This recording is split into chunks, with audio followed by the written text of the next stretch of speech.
റോഹൻ ഞങ്ങളുടെ കൂട്ടത്തിലെ ദളിത് ആക്ടിവിസ്റ്റാണ്. ആന്ധ്രയിലെ ഒരു വളരെ പാവപ്പെട്ട കുടുംബത്തിൽ നിന്ന് വരുന്ന ഒരാൾ. അംബേദ്കർ സ്റ്റുഡൻസ് മൂവ്മെന്റ് എന്ന് കേട്ടിട്ടില്ലേ? മൂവ്മെന്റിന്റെ നമ്മുടെ യൂണിവേഴ്സിറ്റിയിലെ one of the strongest voices. അതുകൊണ്ട് തന്നെ ഇവിടുത്തെ ചില സവർണ ഫാസിസ്റ്റുകളുടെ കണ്ണിലെ കരടാണവൻ എന്നും.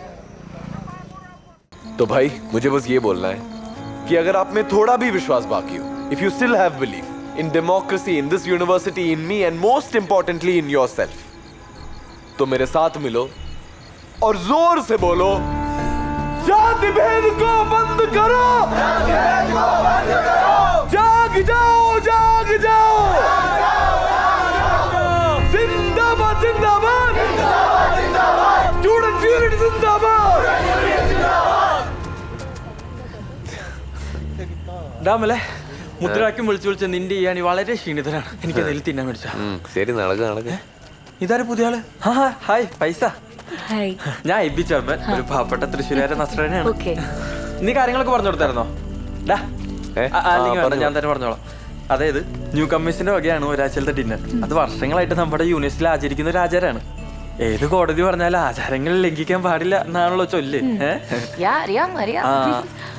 തുളസിക്ക് ശരിക്കും മലയാളം അറിയാം? പിന്നെ അവളല്ലേ ഇവിടുത്തെ മലയാള ഭാഷയുടെ മാതാവ്. സത്യം പറഞ്ഞ ഇവൾ എന്നെ ഹിന്ദി പഠിപ്പിക്കാൻ നോക്കിയതാ. പക്ഷെ എന്തൊരു അത്ഭുതാന്ന് പറയട്ടെ, 3 മാസം കൊണ്ട് അവള് മണിയായിട്ട് മലയാളം പറയാൻ തുടങ്ങി.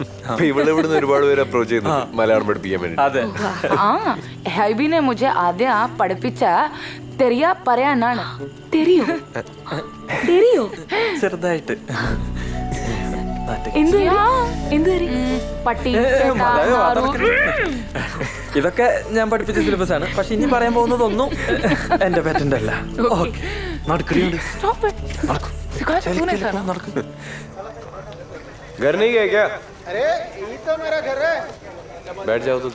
ഞാനേ ഫുഡ് ഓർഡർ ചെയ്തിട്ടാണ്. അരെ ബാബു, റോഹന്റെ പ്രശ്നം ശരിക്കും എന്താ? ഫൈസൽ റോഹനെ പരിചയപ്പെട്ടില്ലായിരുന്നല്ലേ? ഇപ്പൊ വരും അവൻ. റോഹൻ ഞങ്ങളുടെ കൂട്ടത്തിലെ ദളിത് ആക്ടിവിസ്റ്റാണ്.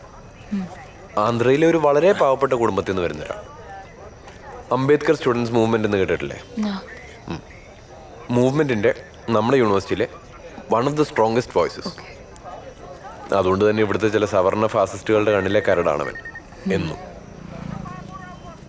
സുശീലിനെ മീറ്റ് ചെയ്തായിരുന്നോ? ഇല്ല. ആരാ? മീറ്റ് ചെയ്യണം. ഇവിടുത്തെ BVSന്റെ വലിയ നേതാവാ.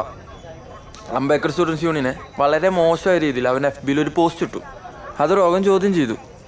അതിനവൻ റോഗന്റെ കൊത്തത്തെ വളരെ മോശമായ രീതിയിൽ സംസാരിച്ചു. സ്വാഭാവികമായിട്ടും റോഗൻ പ്രതികരിച്ചു. അതൊരു ചെറിയ കയ്യാങ്കളി വരെ എത്തി. ഇവിടെ പ്രശ്നം ഇതൊന്നുമല്ല. അന്നത്തെ ആ സംഭവം കഴിഞ്ഞിട്ട് ഇല്ലാത്ത കുറെ കുറ്റങ്ങൾ പറഞ്ഞ് റോഹന്റെ പേരിൽ ഇവർ ക്രിമിനൽ കേസ് എടുപ്പിച്ചു. എന്നിട്ട് അത് പറഞ്ഞ് യൂണിവേഴ്സിറ്റി അവന്റെ സ്റ്റൈപ്പൻഡ് തടഞ്ഞു വെച്ചു. ഇപ്പം 3 മാസമായി. റോഹൻ മാനസികമായിട്ട് വല്ലാണ്ട് തളർന്നിരിക്കുക. അവൻ്റെ വീട്ടിലെ പ്രാരാബ്ദങ്ങൾ ഒരുപാട്. അതുകൂടാണ്ട് ഇവിടുത്തെ ഈ അപമാനം, പിന്നെ യൂണിവേഴ്സിറ്റിയുടെ ആറ്റിറ്റ്യൂഡ്. हमारे मुल्क में हमारी आवाज को यही लोग दबा रहे हैं और अगर यूनिवर्सिटी में भी यही होगा तो हमें न्याय कहाँ से मिलेगा?